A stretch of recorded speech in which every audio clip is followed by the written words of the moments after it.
જય ગુરુદેવ. જય ગુરુદેવ બાપુ, જય ગુરુદેવ. બોલો બોલો, કેમ છો? આનંદમાં? આનંદમાં બાપુ. બાપુ, સરસ. હા જી બોલો. મારે એક પ્રશ્ન હતો. હા સંતને ઘેર સંત પધાર્યા, હા સંતે કરી સહી, હા બાપ વગરનો દીકરો જન્મ્યો, હા. માં હાજર નહીં. વાહ, બહુ ઊંચો પ્રશ્ન છે આ તો ભાઈ. હા. હે, આવું ક્યાંથી તમે ગોતી ગોતી લાવો છો?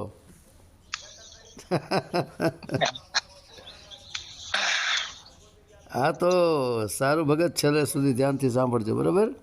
ભલે ભલે. ભગત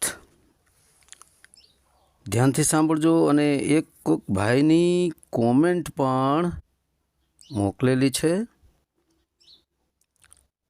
ઓમ સનાતન સત્ય હૈ એ ચેનલ ઉપર એક કોમેન્ટ આવેલી છે. એમાં કોઈ સોલંકી હરીશ કરીને છે, સોલંકી હરીશ ભાઈ કરીને છે.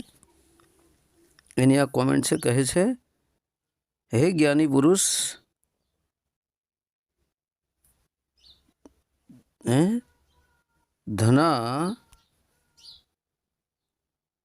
જવાબ આપો છો, મારો જવાબ આપતા નથી તો શું સમજવું? નૈનું આગે નૂર નિરખલે, નહીં નાના નહીં મોટા. બરાબર?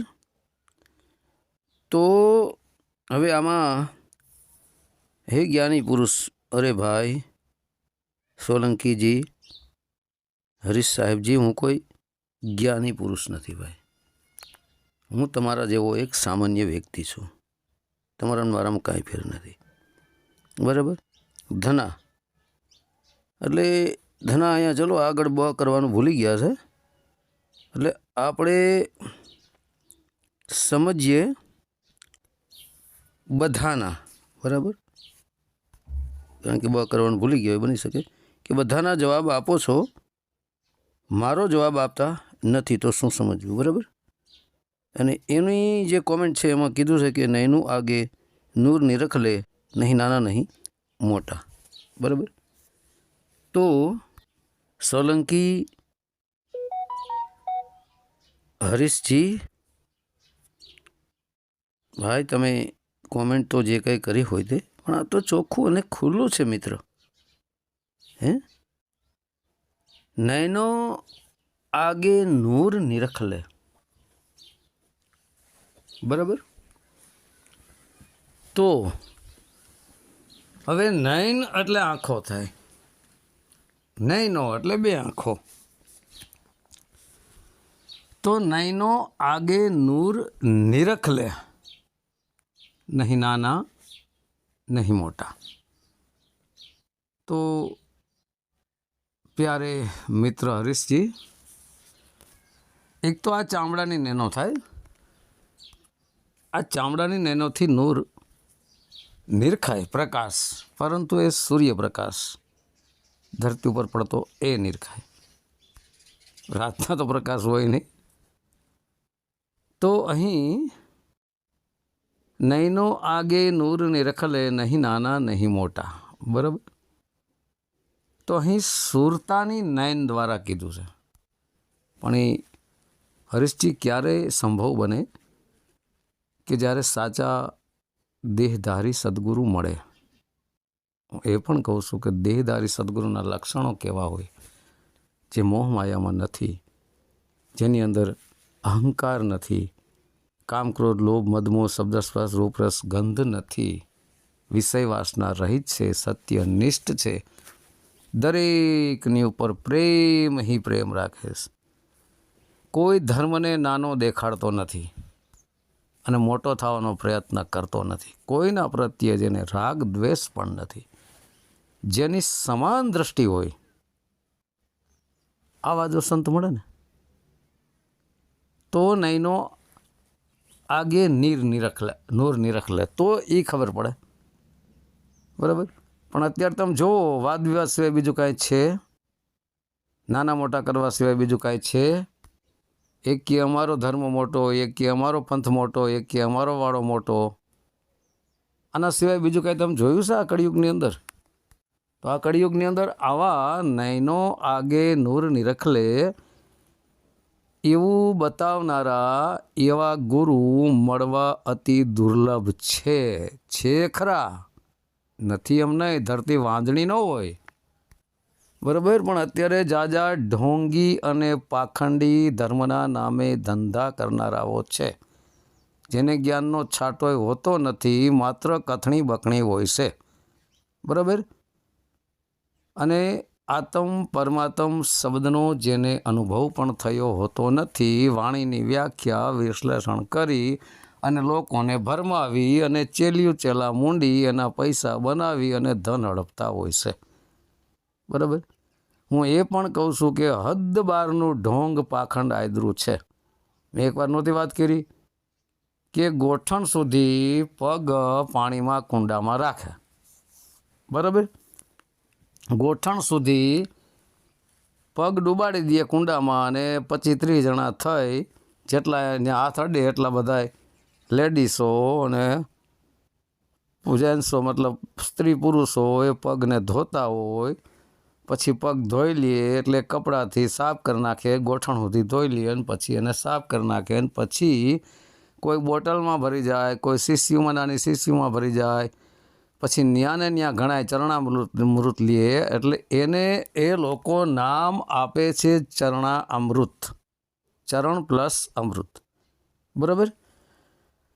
તો ચરણ એટલે એનો પગ લૌકિક દ્રષ્ટિએ, કારણ કે લૌકિક દ્રષ્ટિએ જ કરે છે ને, પગ ધોરાઈને પાણી પીવડાવે, લૌકિક દ્રષ્ટિએ જ છે ને. તો ચરણ એટલે એનો પગ, ને પાણી જે ધોરાવે છે એ કે અમૃત છે, બરાબર. તો ચરણરૂપી જે એનો પગ છે એ મરી જાય, એ ઢોંગી પાખંડી જે આવું કરતા હોય એની વાત છે. બાકી સાચા સંતોના ચરણોમાં મારા પ્રણામ છે. એ મરી જાય એટલે એનો પગને બારી દે કે નહીં, અરે આખે આખો જ ભરી જાય, બરાબર. તો એનો પગ ભરી ગયો કે નહીં, તો એ તો નાશવંત ન થયું. એનો દેહરૂપી જે પગ હતો એ તો જળ નથી, એની અંદર જે આત્મા હતો એ ચેતન હતો, પણ પગ તો જળ છે ને. પછી અમૃત, જે પાણીને એને અમૃત કીધું, ચરણામૃત. પણ જે પગને ધોઈને પાણી લે એને ચરણનું અમૃત બની ગયું કહેવાય. તો એ તો જળ તત્વ છે. ધરતી, આકાશ, વાયુ, અગ્નિ 5 તત્વમાંથી આ એક જળ તત્વ છે. તો જળ તત્વ અમૃત કઈ રીતે થઈ શકે? તમારા શરીરની તરસ છુપાવે, પણ તમારા આત્માની તરસ કઈ રીતે છુપાવે? તમારી ચિત્તની તરસ કઈ રીતે છુપાવે ને તમને અમૃત બનાવી શકે? કદાપી ન બને. હે? તો આ બધા જેટલા પગ ધોવે છે, પીવે છે, કોઈ અમર થયા ભાઈ? ચરણામૃત, અમૃત એટલે મૃત અને અમૃત, જે મરે જ નહીં. એકવાર ચરણામૃત પી લે એટલે મરે જ નહીં ને. આને ચરણામૃત કહેવાય. તો બધા મરી કેમ જાય? ગુરુ, શિષ્યો. હે? તો આ મિત્ર ઢોંગ પાખંડ છે, જગતને ભરમાવે છે, જગતને ધૂતવાના ધંધા છે, બીજું કાંઈ નથી, બરાબર. એ પણ કહું છું, ગુરુને ટીબી હોય, ક્ષયરોગની બીમારી હોય અથવા અન્ય કોઈ બીમારી હોય અને એના પગ ધોઈને પાણી પીધું તો બધા ચેલિયું ચેલાની બીમારી લાખું પડી જાય કે નહીં?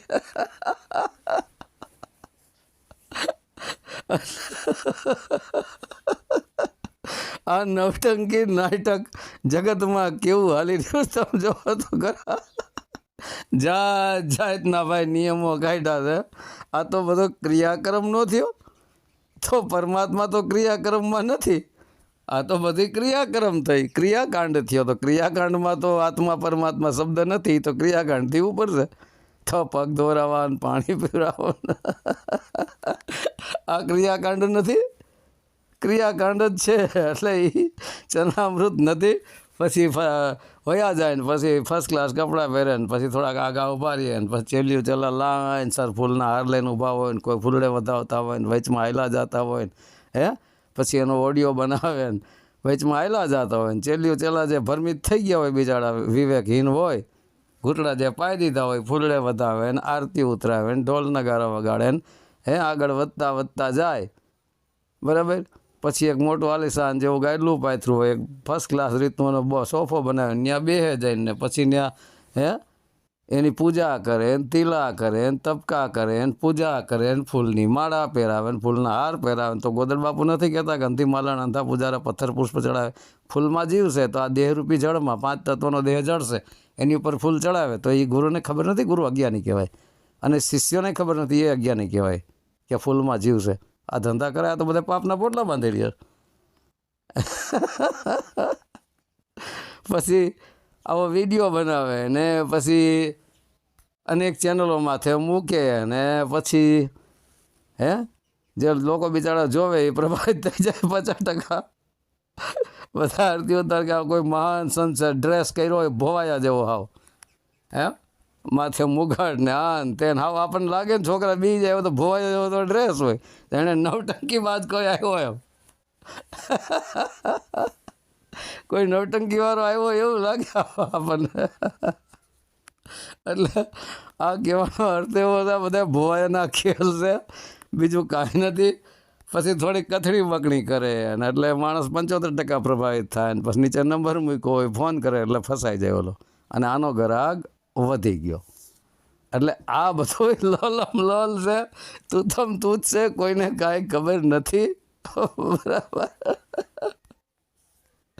આ બધા જગતને ફસાવાના ધંધા છે પાછા જેટલાની આજ્ઞા હોય ને એના ચેલીઓ ચેલા એ સારો ગુરુ જોઈને બિચારા કે અમારી મુક્તિ થઈ જાય પાછો 52 અક્ષરી કથણી બકણી કરી 52 અક્ષરી દાણા નાખી પછી મુક્તિ મોક્ષના અલા 52 અક્ષરી ઝાડ પાથરી હોય આ બિચારા ભોળા પારોડા કંઈ ખબર હોય નહીં પછી એમાં મુક્તિ મોક્ષના દાણા નાખે એટલે ઓલા ઉતરી પડે ચણવા ઉતરવી પડે અને ફસાઈ જાય હે ફસાઈ જાય ને પછી 1000 ને 2000 ને 5000 મંડે દેવા ભાઈ બધી રીતના જલસા ઢોંગ પાખંડ છે આ બધું હે સાધુને શું જરૂર છે ભાઈ સાધુ માગે સાધુ આવા ધંધા કરે કોઈ દી ન કરે ચરણામૃતનો અર્થ છે આત્મ પરમાત્મ શબ્દના ચરણ શબ્દરૂપી ચરણનું એ શબ્દ જે પ્રગટ થઈ રહ્યો છે એ આત્મ જ્ઞાન જે છે આત્મ જ્ઞાન ચરણ છે એ પરમાત્મ જ્ઞાનનું ચરણનું જે અમૃત વહી રહ્યું છે પ્રકાશ એ ચરણામૃત છે એ જ્ઞાન ચરણામૃત છે આત્મ જ્ઞાન ચરણામૃત છે શબ્દ જ્ઞાન ચરણામૃત છે ને એ ચરણામૃતનું પાન કરે છે સુરતા કોણ કરે છે ચિત્તરૂપી સુરતા એ આત્મના જ્ઞાનનું ચરણામૃતનું પાન કરે છે હવે આ પાન એટલે પીવું આ તો બધા શરીર પી રહ્યા છે તો શરીર અમર થઈ જાય શરીર અમર છે કોઈ દી અમર ન થાય ઢોંગ છે પાખંડ છે બધું બરાબર સાવધાન થજો આવા કેટલાય નીકળી પડ્યા છે તમને ફસાવા માટે ધંધાદારી છે બસ તમે જાઓ ભક્તિ કરવા અને તમને બનાવી દે જાહેરાત કરવાવાળા અને તમે જાહેરાત કરી નાખી જિંદગી મરી જાઓ ઓલો ફેમસ થાય અને પૂજા અને ત્યારે કરોડોપતિ થઈ જાય એટલે તમને બનાવી દે જાહેરાત કરતા ભક્ત નહીં બનાવે જાહેરાત કરતા બનાવશે હે નથી હું કહેતો કે સંત ઓર પારસમણી મેં બડો અંતરો જાણ સંત કરે પારસમણી લોહે કો એમ કરે સંત કરે આપ સમાન એના જેવું છે શું કેટલા સંતોએ પોતાના શિષ્યને પોતાના જેવા બનાવ્યા છે કાલ કે પરમ દિવસ વાણી મેં મૂકી છે મેં કીધું બનાવ્યા એના કરતાં ભમરીની હારી એ હું કહું છું કે ઈયળમાંથી ભમરી બનાવી દે અને આ સંતો પોતાના જેવા તો બનાવતા જ નથી ચેલા રાખે નહીં તું મારી ચેલીને તું મારો ચેલા રહી અને તેને ગુરુ બનાવી જ ન શીખ્યા કોઈ દી સંત કરે આપ સમાન તો એક જ ગુરુ બાકી બધા ચેલા આપ સમાન તો કર્યા નહીં ભેદભાવ રાખ્યો તું ગુરુ ને હું ચેલો આ ભેદભાવ નથી તો બંધન છે સાચા સંત તમારા બંધનોને તોડી નાખે તમને નિર્બંધ કરી દે છૂટા જેમ ભમરી ઈયળમાંથી ભમરી બની જાય ભમરી જેમ ઈયળમાંથી ભમરી બનાવી દે છે ઓલા ઈયળને પછી ભમરીને છૂટી મૂકી દે જાઓ હવે તું ઉડી શકે છે નિર્દોષ હે આઝાદ ઉડી શકો છો એમ કેટલાને બનાવ્યા કેટલા સંતોએ બનાવ્યા આખી જિંદગી ગુલામી જ કરી રાખે એનું ધન જ હડફા રાખે અને જલસા કરે છે 4 વ્હીલ ગાડીઓ 50-50 લાખને કરોડોનું બેંક બેલેન્સ ને કરોડોના હે જમીનો દેશ વિદેશોમાં ફરવાના જલસા કોના પૈસે જલસા કરે છે આ બધા હે ક્યાંથી આવ્યા પૈસા શું કે કામ ધંધો કરે શું કે દાડીએ જઈશ મજૂરીએ જઈશ ચેલાના પૈસા ઉપર જલસા એને ખાલી એટલું કહેવાય કે 2-5 દી દાડીએ જાઓ, મજૂરી કર અને પસીનો પડી જાય ને તો ખબર પડે કે કેમ આ 4 વ્હીલમાં જવાય છે ને કેમ કરાય છે. ઓલું મફતિયું મળે એટલે ખાઈને પહેલવાન જેવા થઈ ગયા હોય. અને પાછું ખાવાનું સારું સારું હો, જબરજસ્ત કાજુ ને બદામ ને પિસ્તા. એક બાજુ કહે 5 તત્વ જળશે, એક બાજુ કાજુ બદામ પિસ્તા ખાતા જાય તો એ પ્રકૃતિમાંથી જ નથી, હું ક્યાંથી થયું? 5 તત્વ જળ હોય, ધરતી આકાશ વાયુજળ અગ્નિ, આ 5 તત્વ સરવાળે સમજી લ્યો પ્રકૃતિ. તો પ્રકૃતિમાં કાજુ થાય, બદામ થાય, પિસ્તા થાય, દૂધ, હા, જાત પશુઓનું દૂધ થાય. તો એ દૂધમાં ઘોરી કાજુ બદામ ને પિસ્તા ને હાકર ને આખા ગલા થાય કે 500 રૂપિયાનું થાય, એ પીવે છે. તો એ પ્રકૃતિ નથી, શું છે? એક બાજુથી ઉડાડે છે પ્રકૃતિને, એક બાજુ પ્રકૃતિનો જલસો કરે છે, શરીર હટ્ટુકટ્ટું બનાવે છે.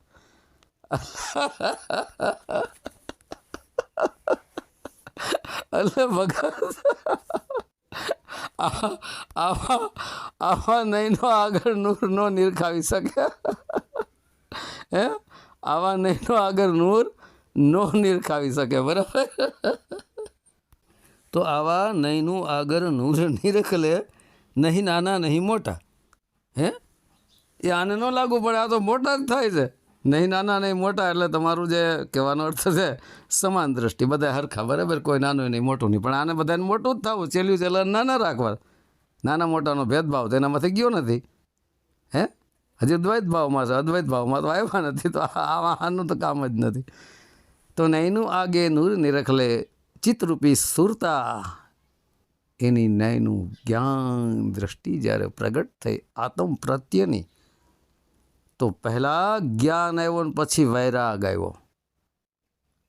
પહેલાં જ્ઞાન ને પછી વૈરાગ આવ્યો. વૈરાગ એટલે સંસારથી વિરક્ત, સંસાર પ્રત્યેની તમામ પ્રકારની આસક્તિ છૂટી જાય તેને વૈરાગ કહેવાય.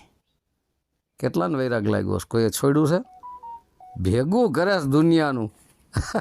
કોઈને વૈરાગ તો લાગ્યો નથી. નીકળું ભેગું કરવામાં જ મૈતા છે. અને પાપના પોટલા બાંધીને જેટલું ભેગું કરે ન્યાન્ય પડ્યા રહે ને પછી મરીને થાય. કૂતરા માન, મીંદડા માન, ગધેડા માન, ભૂંડ માન, 84ના ચક્કર માન. કૂતરા બનશે ને ત્યારે તો ઘરે ઘરે રખડશે ને કોઈ ખાવા દે ન દે, ક્યાંકથી ધોખા મળે, પછી આમ સીમમાં જઈને વિસ્તા ખાય. તો એના કરતાં ભાઈ પાપના પોટલા શું કામ બાંધવા પડે? જે ધન દોલત હાટું છલ કપટ કરી પાપ કરીને જે ધન દોલતને આપણે ભેગી કરીએ, આપણે મરી જાય, શરીર છૂટી જાય, આત્મા વયો જાય શરીરમાં, એટલે ઓલું બધું જ્ઞાન્ય પડ્યું રહે. પણ આત્માની સાથે ચિત્ત જાય એટલે ચિત્તમાં પાપના પોટલા બાંધીને જાય, મુક્તિ તો થાય જ નહીં. કારણ કે ચિત્ત નિર્મળ થયું હોય ને ચિત્ત સમાય જાય, આત્મ સ્વરૂપ બની જાય તો મુક્તિ થાય. પણ ચિત્તમાં બધા વિષય વાસના ભર્યા હોય એટલે બીજી જગ્યાએ એ ચિત્ત વયું જાય, જન્મ ધારણ કરી લે, આત્માની સાથે જાય. તો એ કોઈ દિવસ નૂરને ન નિરખાવી શકે. ચિત્તરૂપી સુરતા દ્વારા, જ્ઞાનરૂપી દ્વારા એ નયનો આગે નૂર નિરખલે, એ ચિત્તની સુરતાની, હે, જ્ઞાન દ્રષ્ટિની આગળ નૂર નિરખલે. નૂર એ જ પ્રકાશ, પ્રકાશ એ પ્રકાશ. નૂર એટલે પ્રકાશ થાય, એ જ આત્મ સ્વરૂપ, એ જ પ્રકાશ. એ આત્મ સ્વરૂપને જે પ્રાપ્ત કરેલી હશે, નયનું આગળ નૂરને જે નિરખી લી હશે, જાણી લી હશે, જોઈ લી હશે, એને નાના મોટું મટી જાય. નહીં નાના નહીં મોટા. અને જે નાના મોટા કરે છે ને એને આત્મ સ્વરૂપ પ્રાપ્ત જ નથી કર્યું, અને નયનું આગળ નૂરને હજી નિરખ્યું જ નથી, બરાબર? આ નોટ કરજો ભગત સોલંકીજી, હરીશ સાહેબજી, આ નોટ કરજો, બરાબર? અને હવે ભગત તમે શું કહ્યું કે તમે કંઈક પ્રશ્ન તમારો, હું આ કોમેન્ટની વાતોમાં ચડી ગયો, તમારો પ્રશ્ન હતો કે સંતને ઘરે સંત પધાર્યા, સંતે કરી સહી, બાપ વગરનો દીકરો જન્મ્યો, માં હાજર નહીં, બરાબર? આ જ તમારો પ્રશ્ન છે. તો હવે સંતના ઘરે સંત પધાર્યા, સંતે કરી સહી, બાપ વગરનો દીકરો જન્મ્યો, માં હાજર નહીં, મતલબ માતા હાજર નહીં, બરાબર? હવે આ કેવી રીતે બની શકે, બરાબર?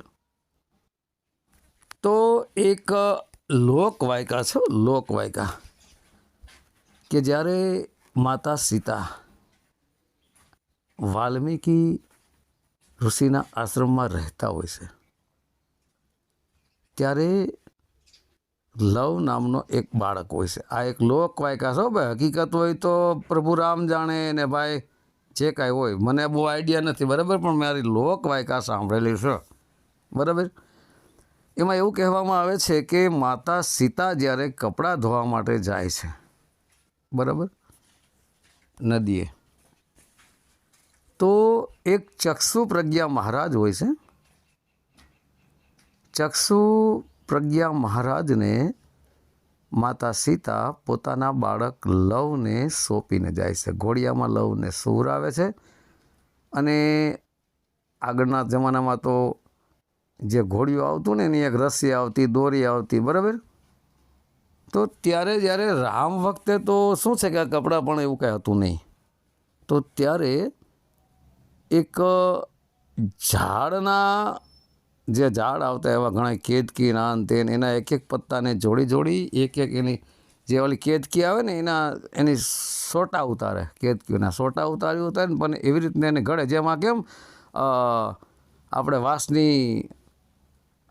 વાસ આવે ને એની એક એક હરિયું કાઢીને કેમ આ બધા બનાવે છે, હુંડલા બનાવે ને જાતની ટોપલીઓ બનાવે, એવી રીતે એ ઘોડિયું બનાવવામાં આવે છે અને લાકડાનું પણ બનાવવામાં આવે છે. આ રીતે ઘોડિયું બનાવવામાં આવે ને એમ એક દોરી આપી દે. પછી ચક્ષુ પ્રજ્ઞા મહારાજને દોરી આપે છે અને બાળક જે લવ હોય છે ઘોડિયામાં સૂતા હોય છે અને માતા સીતા કપડાં ધોવા જાય છે નદીએ બરાબર. લોકવાયકા તો એટલે ચક્ષુ પ્રજ્ઞાને કહેતા જાય છે કે બાળક આમાં સૂતું છે ને તમે એને હિચકાવજો બરાબર. એટલે પછી માતા સીતા જતા રહ્યા. હવે માતા સીતા સ્નાન કરતા હોય છે અને કપડાં ધોતા હોય છે. પહેલાં કપડાં ધોવે છે અને પછી સ્નાન કરે બરાબર. કપડાં ધોતા હોય છે એ દરમિયાન એ નદીને કિનારે કોઈ મોટા મોટા ઝાડ હશે, ઝાડમાંથી એક વાંદરી હતી અને એ હુપાહુપ કરતી હતી. વાંથી વાં ઠેકડા મારે ને વાંથી વાં ઠેકડા મારે ને એની છાતી એનું બાળક ચોંટ્યું હતું. એટલે માતા સીતાએ વાંદરીને કીધું કે ભાઈ આ તારું બાળક પડી જશે ઠેકડા મારમાં. એટલે વાંદરી કહે છે કે ભાઈ મારું તો મારી પાસે છે બરાબર, પણ તું તારા બાળકને એક ચક્ષુ પ્રજ્ઞાને સોંપીને આવી છો. આવો જવાબ માતા સીતાને વાંદરી આપે છે. જો કે માતા સીતા બોલે અને વાંદરી એની વાતને સમજી જાય, અને વાંદરી તો કાંઈ બોલી શકે નહીં માણસની ભાષામાં. એટલે આ એક લોકવાયકા છે, એક દ્રષ્ટાંત છે, હકીકત નથી બરાબર, એક લોકવાયકા. કારણ કે માતા સીતા એ તો માનવ હતા અને વાંદરી તો પશુ કહેવાય તો બરાબર. તો આ તો સંભવ જ નથી ને, વાર્તાલાપ થયો હોય એટલે ત્યાં એ પોઈન્ટ મળે, સંભવ નથી, પણ એક દ્રષ્ટાંત છે. પછી માતા સીતા જાય છે અને એ દરમિયાન માતા સીતા પોતાના બાળકને લેવા જાય છે નદીએ જ કપડાં મૂકીને. અને એ દરમિયાન જો કે કપડાં તો ત્યારે હતા જ નહીં આપણે કીધું તેમ, કારણ કે ત્યારે તો શું છે કે કોઈ આપણે નથી કહેતા કે આ રીતે આ બનાવીને કપડાં બધા પહેરતા હોય છે, જેમ આદિવાસી કેવા પહેરે એવા કપડાં હોય છે બરાબર. તો માતા સીતા પાછા આશ્રમે આવે છે એટલે બાળકને લઈને વયા જાય છે. પછી પેલા જે ચક્ષુ પ્રજ્ઞા એકી અથવા તો બેકી જે ગયા હોય છે એ પાછા રિટર્ન પરત આવે છે બરાબર. અને કારણ કે એટલી વસ્તુના તો માહિર જ હોય જે ચક્ષુ પ્રજ્ઞા હોય, એટલે જે ઇલાકામાં રહેતા હોય એટલા ઇલાકાના જાણકાર હોય. પછી આવીને દોરી પકડીને હિંચકાવા લાગે છે ને તો ઘોડિયું એને ખાલી લાગે છે કે ભાઈ ઘોડિયામાં બાળક હતું ને ઘોડિયું ખાલી કેમ લાગે છે, આમ હાવ હળવું થઈ ગયું ઘોડિયું, બાળક નથી. એટલે ધીરે ધીરે ચક્ષુ પ્રજ્ઞા મહારાજ પાસે આવે છે તો ઘોડિયામાં બાળક નહોતું. એટલે એને વિચાર થયો કે હવે શું કરવું, માતા સીતાનો શું જવાબ આપીશ, આ બાળકને શું કોઈ પશુ બીજા અન્ય વન્ય પ્રાણી આવીને ઉઠાવી ગયા હશે કે શું હશે. એટલે હવે એ જે સાધુ હતા, એ જે ચક્ષુ પ્રજ્ઞા મહારાજ વાલ્મીક ઋષિના આશ્રમમાં રહેતા હતા, એ સિદ્ધિયુક્ત હતા અને ભક્તિયુક્ત હતા. પૂર્ણ ભક્તિ પણ હતી એની પાસે, નહોતું એવું નહીં. એટલે એને કુશ એક ખડ આવે, કુશ નામનું જે ખડ છે ને એ પૂજા પાઠમાં ઘણા જગ્યાએ બ્રાહ્મણો વાપરતા હોય છે બરાબર. એ કુશ નામનું ખડ જે હોય છે એ વાઢે છે, અન્ય હોય જ છે એટલામાં. કુશ નામનું ખડ અત્યારે પણ ઘણા આશ્રમો હોય છે.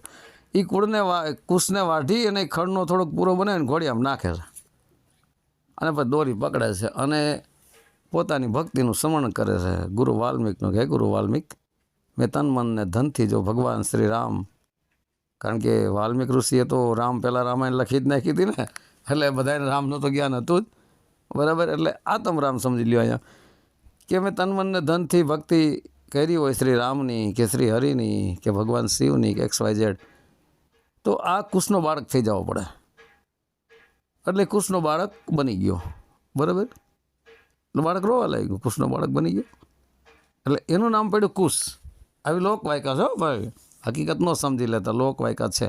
હકીકત તો જુદી જ હોય, તો ભગવાનને જ રામને જ ખબર હોય અને ઋષિને માતા સીતાને એને એ લોકોને જ ખબર હોય, બરાબર. આપણે જ ખાલી આ વાતો કરી ખાય, કથણી બકણી કરી ખાય, આવડે એવું બોલીએ, બરાબર. પછી માતા સીતા પાછા આવે છે તો બીજું બાળક હોય છે. એટલે વિચારવું પડી જાય કે આ બાળક કોનું છે એમ.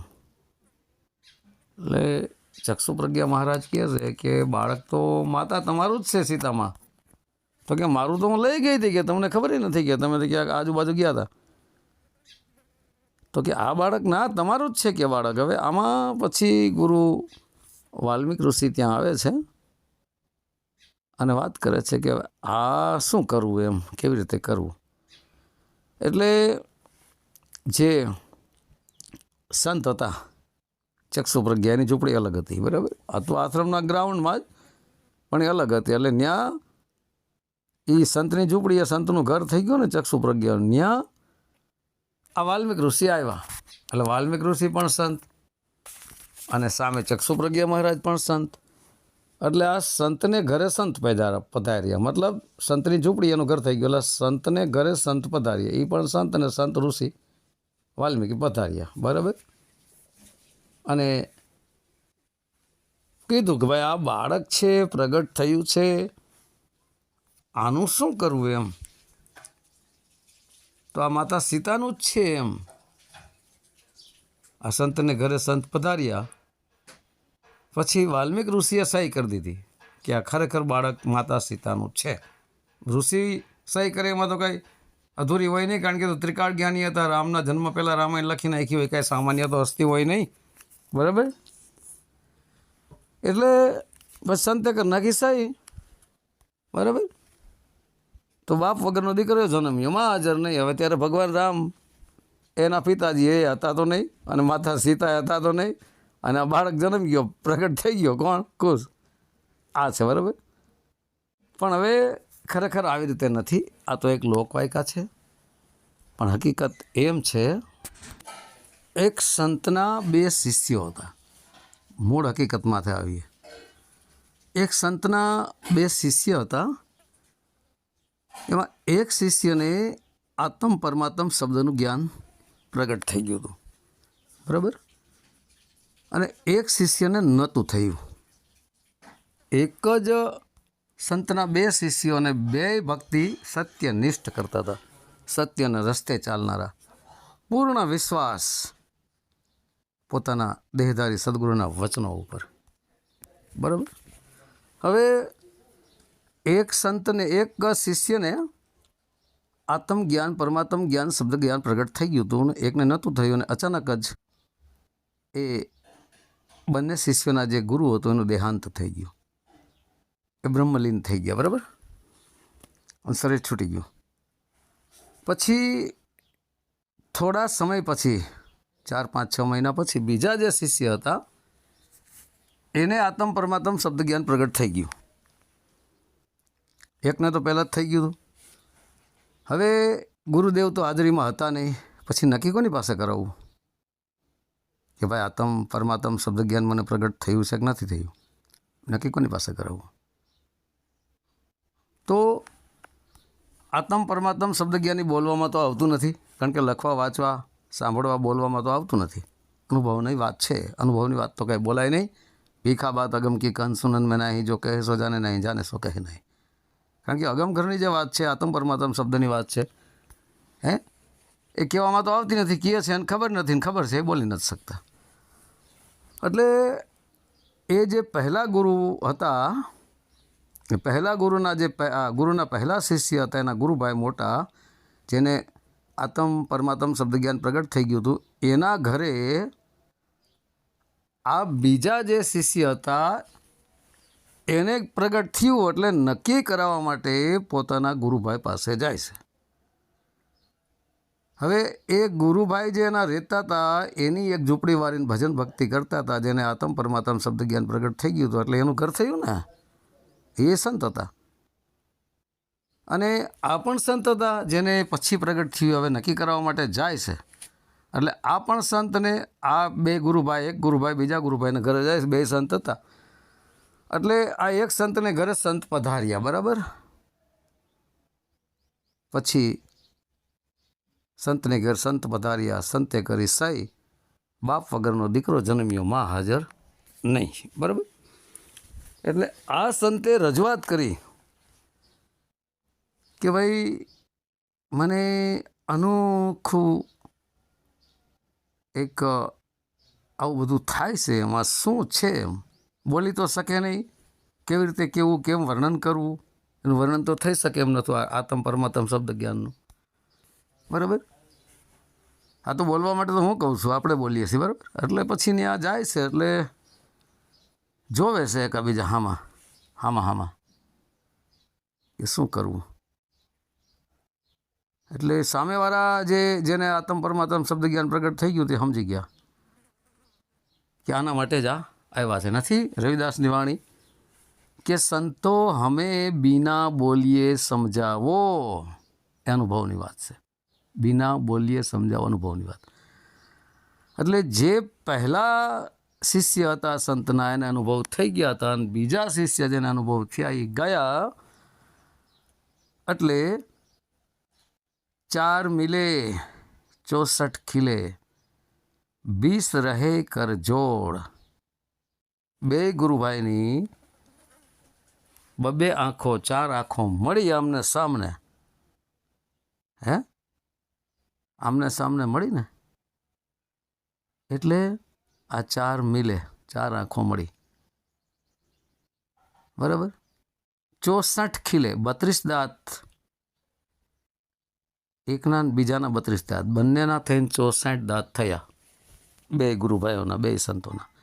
આ 4 આંખો મળી એટલે 64 ખીલે, બે દાંત કાઢ્યા, હસવા માંડ્યા એટલે 64, 32 દાંત આના ને 32 દાંત આના, આ 64 દાંત ખીલા, દાંત કાઢવા માંડ્યા, બરાબર. 20 રહે કરજોડ, તો બે હાથ જોડ્યા એટલે એક અંગૂઠો ને 4 આંગળીઓ, એક હાથની એટલે 5 ને બે હાથની 10, 10 આંગળીઓ એક શિષ્યના અને 10 આંગળીઓ બીજા શિષ્ય, એટલે 20 થઈ ને. 20 રહે કરજોડ અને બે હસતા હસતા સામે એકાબીજા હસ્યા અને આંખોથી આંખો મળી તો ખબર પડી ગઈ, હસ્યા અને બે હાથ જોડી લીધા.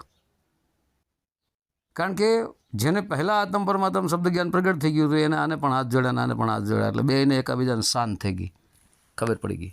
આ સંતે કરી નાખી સહી. સહી કરી નાખવાનો અર્થ છે કે આ ફાઇનલ વાત છે, તમને આત્મ પરમાત્મ શબ્દનો અનુભવ થઈ ગયો. હે તો આ સંતને ઘેર સંત બધાયરા, બાપ વગરનો દીકરો જન્મ્યો એટલે આત્મ પ્રગટ થઈ ગયો. આત્મ જ્ઞાન પરમાત્મ જ્ઞાન શબ્દ પ્રગટ થઈ ગયો. તો આત્માનું પરમાત્માનું શબ્દનું કોઈ માય નથી અને કોઈ બાપય નથી. જન્મ્યો એટલે પ્રગટ થયો, તો એ આત્મ જ્ઞાન પ્રગટ થઈ ગયું. તો આત્માનો કોઈ માય નથી ને કોઈ બાપય નથી, શબ્દનો કોઈ માય નથી ને કોઈ બાપય નથી, પરમાત્માનો કોઈ માય નથી ને કોઈ બાપય નથી. એ પ્રગટ થઈ ગયું ને એ સહી કરી નાખી હસીને, સામે હાથ જોડીને હસીને સહી કરી નાખી, કારણ કે બોલાયો તો છે નહીં. તો આ બાપ વગરનો દીકરો જન્મ્યો, માં હાજર નહીં. તો એ શબ્દને શબ્દ પ્રગટ થયો, આત્મજ્ઞાન પ્રગટ થઈ ગયું, પરમાત્મ જ્ઞાન પ્રગટ થઈ ગયો. તો ન્યાય એની તો કોઈ માય નહોતી ને બાપય નહોતો, માય હાજર નહોતી ને બાપય હાજર નહોતો, એ શબ્દ પ્રગટ થયો ને. તો આ રીતે મિત્ર આ વાત છે ભગત, બરાબર. તો હવે સત્ય સનાતન ધર્મની જય.